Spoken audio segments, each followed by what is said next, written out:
வணக்கம் பூர்ணசக்தி. வயசானவங்களுக்கு காது கேட்கும் திறன் குறைபாடை ஒத்துட்டு நான் டெஸ்ட் பண்ணணும் அப்படின்னா யாரை போய் பார்க்கலாம்?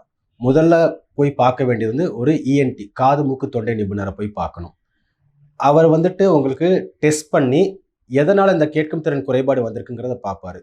சில மெடிக்கல் கண்டிஷன்ஸ்னால வந்திருக்கு அப்படின்னா அதுக்கான மருந்து மாத்திரை இல்லைன்னா அறுவை சிகிச்சை மூலிமா அதை நிவர்த்தி பண்ண முடிஞ்சால் அதை செக் பண்ணி உங்களுக்கு அதை ஒரு ஆப்ஷனாக கொடுப்பாங்க.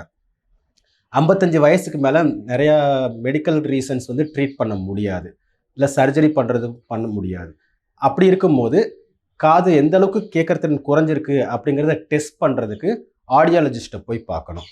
செவித்திறன் ஆய்வு நிபுணர் அவங்க என்ன பண்ணுவாங்கன்னா உங்களுக்கு ஒவ்வொரு காதும், வலது காது தனியாக இடது காது தனியாக, ஒவ்வொரு அலைவரிசையில் இருக்கிற சத்தங்களும் எந்த அளவில் கேட்குது அப்படின்னு டெஸ்ட் பண்ணுவாங்க. அந்த டெஸ்ட்டுக்கு பேர் பியூர் டோன் ஆடியோமெட்ரி.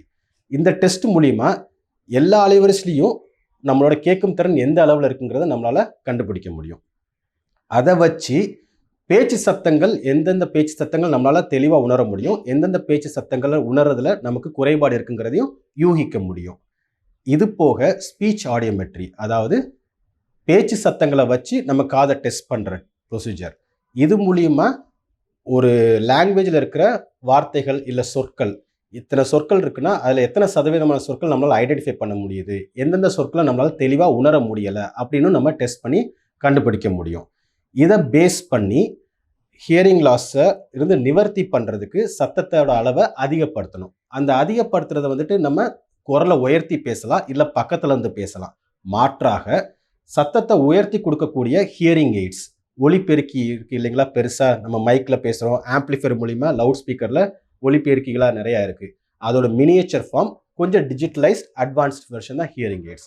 இந்த டிஜிட்டல் ஹியரிங் எய்ட்ஸில் எந்த மாதிரி ஹியரிங் எய்ட் நமக்கு இருக்கிற காது கேட்கும் திறன் குறைபாடுக்கு பொருத்தமானதாக இருக்கும் அப்படின்னு ஆராய்ந்து பார்த்து தெளிவாக பொருத்தி கொடுப்பாங்க. ஸோ மெஷின் இல்லாமல் எனக்கு பேச்சு சத்தங்கள்லாம் எப்படி கேட்குது, எத்தனை வார்த்தைகள் என்னால் கரெக்டாக கண்டுபிடிக்க முடியுது, கேள்வி பதில் கேட்கும்போது என்னால் எப்படி உணர்ந்து அதுக்கு கரெக்டாக பதில் சொல்ல முடியுதுன்றதை பார்ப்போம்.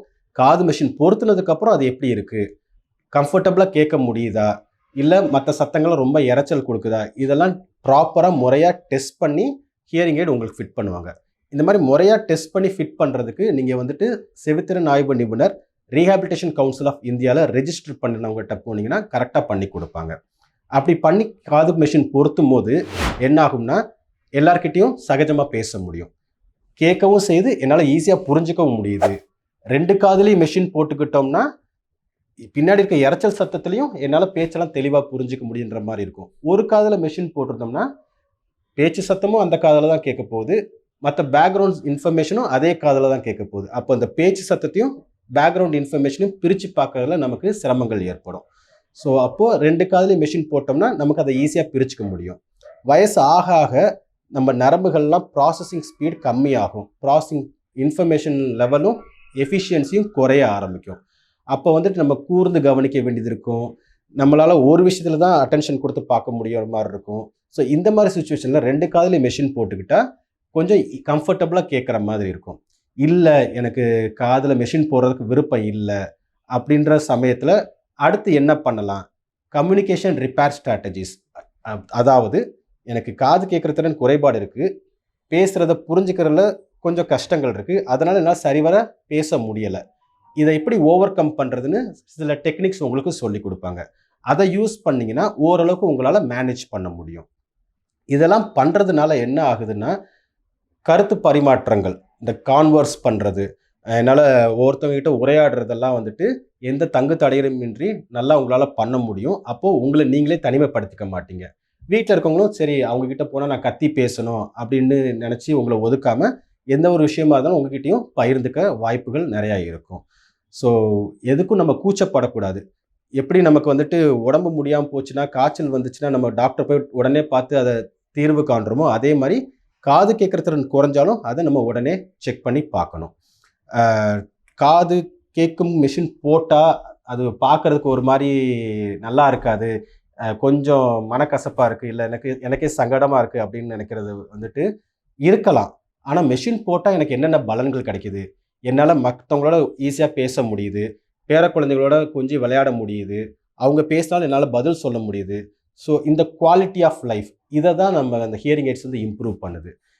இதை ஃபோக்கஸ் பண்ணி பார்த்தீங்கன்னா காது மெஷின் போகிறதுக்கு யாரும் கூச்சப்பட மாட்டீங்க. இல்லைன்னா நம்ம வந்துட்டு எவ்வளோ மிஸ் பண்ணுறோங்கிறத நீங்கள் தான் உணர்ந்து பார்த்துக்கணும். இது வந்துட்டு வயசாகிறதுனால ஏற்படக்கூடிய பல இன்னல்களில் ஒரு சின்ன பகுதியான செவித்திறனை பற்றி மட்டும் தான் நான் உங்கள்கிட்ட சொல்லியிருக்கேன். ஸோ இதில் இன்னும் நிறையா டவுட்ஸ் உங்களுக்கு இருந்துச்சுன்னா நீங்கள் வந்துட்டு கமெண்ட் செக்ஷனில் கொஷின்ஸ் நீங்கள் ரைஸ் பண்ணலாம்.